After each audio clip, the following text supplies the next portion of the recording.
Hello friend, कैसे हैं? स्वागत है आप लोग आदर्श क्लासेज में। आज देखेंगे बायोलॉजी क्लास में देख रहे थे आकारकी, और आकारकी में पौधे विभिन्न पार्ट्स देख रहे थे, और आज इसमें देखेंगे बीज, देखेंगे सीड्स। तो चलिए शुरू करते हैं। और अभी तक मेरे चैनल को सब्सक्राइब नहीं किया तो सब्सक्राइब जरूर करें, ताकि हर एक वीडियो का नोटिफिकेशन आप तक आसानी से पहुँच सके। तो चलिए शुरू करते हैं, और बिना वीडियो स्किप किए लास्ट तक बना रहिएगा, पूरा लास्ट तक देखिएगा। चलिए नेक्स्ट बाद सारे पॉइंट को अच्छे से नोट करते चलिएगा। तो चलिए शुरू करते हैं। अब बात करते हैं बीज का। तो नोट कीजिएगा, बीज यानी सीड्स। सीड जो है यह बीज का निर्माण निषेचन के बाद, ठीक है, नोट कीजिएगा। तो बीज का जो निर्माण होता है, बीज का निर्माण जो होता है निषेचन के बाद जो है ओवल से होता है। किस भाग से होता है? ओवल भाग से बीज का जो है निर्माण होता है। नेक्स्ट पॉइंट नोट कीजिएगा। बात करते हैं अब बीजावरण का। तो बीजावरण क्या होता है? यह बीज का आवरण बनाता है। बीजावरण जो होता है यह बीज का क्या बनाता है? बीज का आवरण बनाता है, बीजावरण कहलाता है। नेक्स्ट पॉइंट लिखिएगा, बाहरी आवरण जो लिखिएगा कि टेस्टा तथा अंदर वाले जो आवरण होता है उसे क्या कहते हैं? तो उसे जो है टैगमेन के नाम से जाना जाता है, टैगमेन कहते हैं। नेक्स्ट में लिखिएगा, यह क्या करता है? यह बीजों को सुरक्षा प्रदान करता है। यह जो है आवरण, जो बाहरी आवरण जो होता है, यह बीजों को सुरक्षा प्रदान करता है। उसके अंदर जो बीज जो है सुरक्षित रहता है। नेक्स्ट में लिखिएगा, इसमें नेक्स्ट में लिखिएगा, यह जो होता है अभ्रूणपोषी होता है, यानी नॉन एंडोस्पर्मिक होता है। कैसा होता है यह अभ्रूणपोषी होता है, यानी नॉन एंडोस्पर्मिक होता है।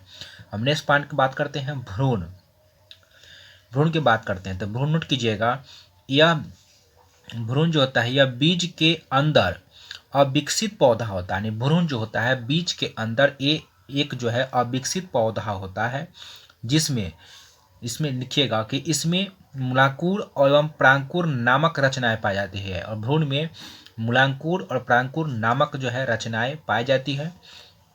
नेक्स्ट पॉइंट लिखिएगा कि मूलांकुर से किसका? रूट यानी जड़ तथा प्रांकुर भाग से जो है तने का विकास होता है। पिछले क्लास में भी चर्चा किए थे इस पॉइंट पर। नेक्स्ट पर बात करते हैं, अब बात करते हैं भ्रूणपोष का, एंडोस्पर्म। तो नोट कीजिएगा, यह भ्रूण का पोषण प्रदान करता है। भ्रूणपोष जो होता है यह भ्रूण को क्या करता है? भ्रूणपोष जो होता है यह भ्रूण को पोषण प्रदान करता है, नहीं उसको भोजन जो है प्रदान करता है। नेक्स्ट में लिखिएगा कि कुछ बीज में एंडोस्पर्म संचित होता है। कुछ जो बीज होता है उसमें एंडोस्पर्म जो होता है वह संचित होता है, तथा कुछ बीजों में अनुपस्थित होता है। कुछ में क्या होता है? अनुपस्थित होता है। नेक्स्ट में लिखिएगा कि जिस बीज में इंडोस्पर्म उपस्थित होता है उसे इंडोस्पर्मिक सीड कहते हैं। क्या कहलाता है? इंडोस्पर्मिक सीड कहते हैं, जिसमें जो है इंडोस्पर्म उपस्थित होता है। जैसे एग्जाम्पल की बात करते हैं, चावल हो गया, गेहूं हो गया, मक्का हो गया, नारियल हो गया और अंडे, यह समय में जो है इंडोस्पर्म जो है उपस्थित होता है। नेक्स्ट पार्ट देखेंगे इसमें। अब नेक्स्ट पार्ट करेंगे एजेंट ऑफ जो है क्रॉस पॉलिनेशन के बारे में, ठीक है, परागण के बारे में, किस किस के माध्यम से जो है परागण होता है। तो नेक्स्ट पर पहला पॉइंट लिखेंगे, इसमें लिखिएगा कि वायु परागण यानी एनिमोफिले, यानी जब जो है वायु परागण यानी पॉलिनेशन की क्रिया हवा द्वारा हो, किसके द्वारा होता है? हवा के द्वारा होता है, तब इसे जो है एनिमोफिली कहते हैं। क्या कहते हैं? एनिमोफिली कहा जाता है, वायु के द्वारा होता है। एग्जाम्पल में धान हो गया, गेहूं और मक्का, इसमें जो परागण की जो क्रिया होती है वो वायु परागण होता है, हवा के माध्यम से होता है, और इसे जो है एनिमोफिली कहा जाता है।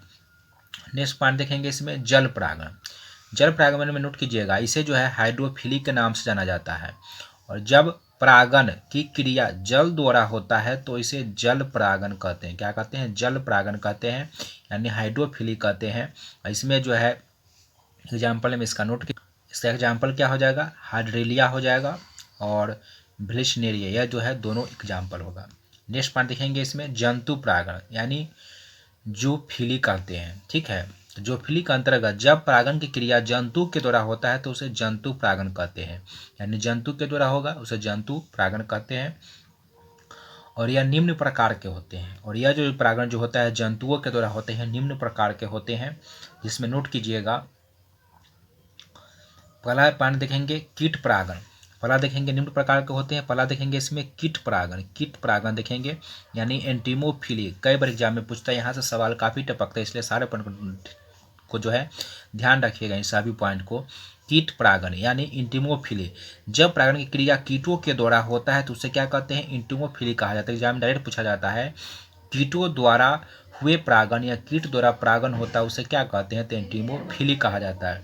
जैसे आपका उड़हुल हो गया और गेंदा, इस पर देखिएगा तो कीट जो है यहाँ पर जो है भनभनाते रहते हैं इस पर। नेक्स्ट में लिखिएगा कि सबसे ज़्यादा जो परागण की क्रिया होती है वह कीटों द्वारा ही होते हैं, लगभग 90% होता है।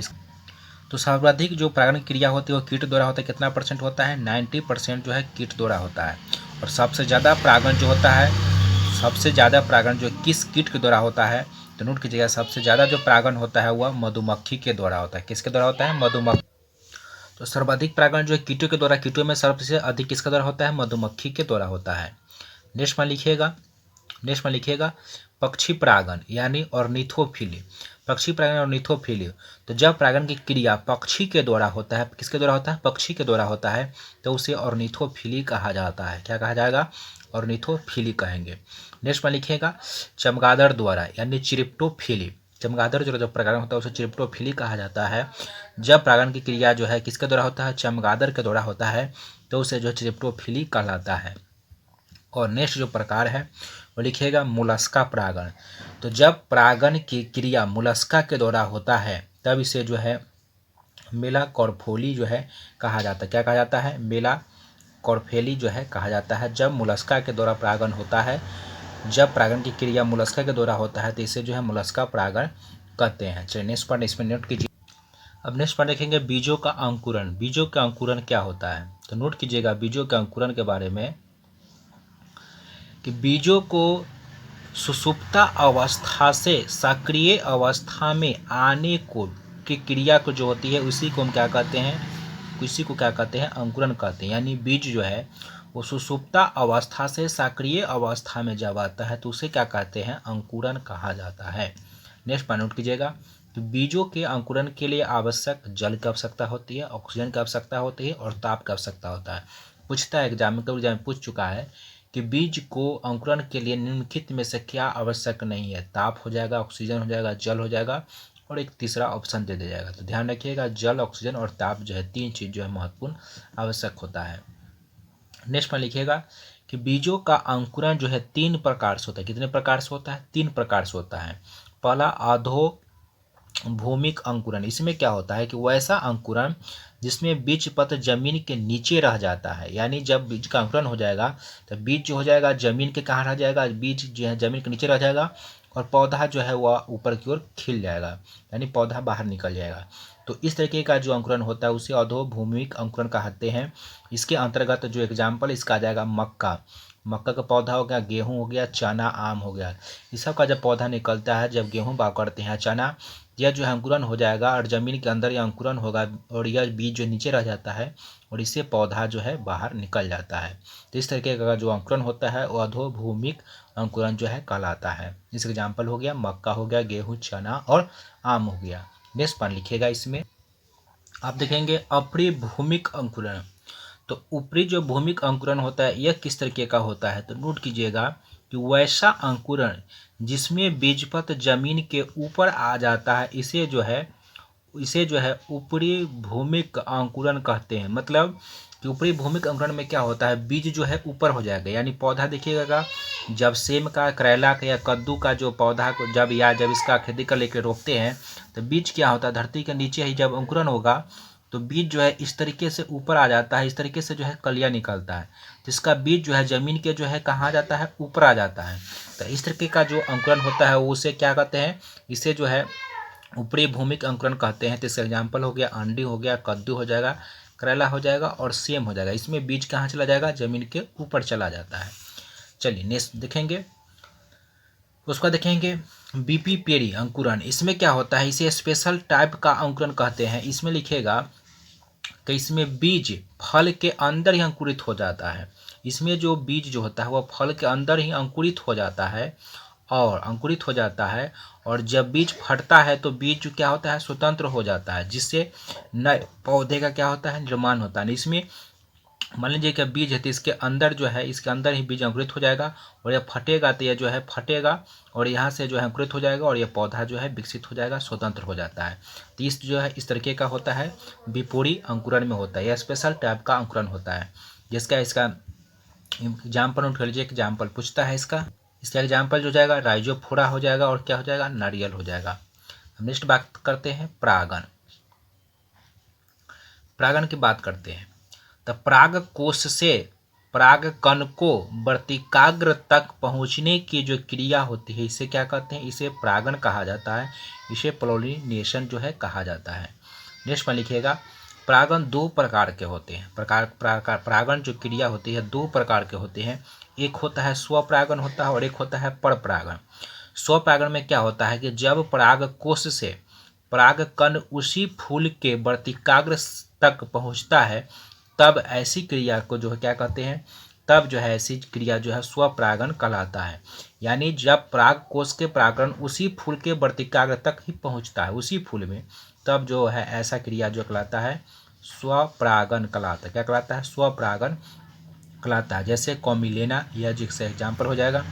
नेक्स्ट बात करते हैं परपरागण का। तो जब पराग कोश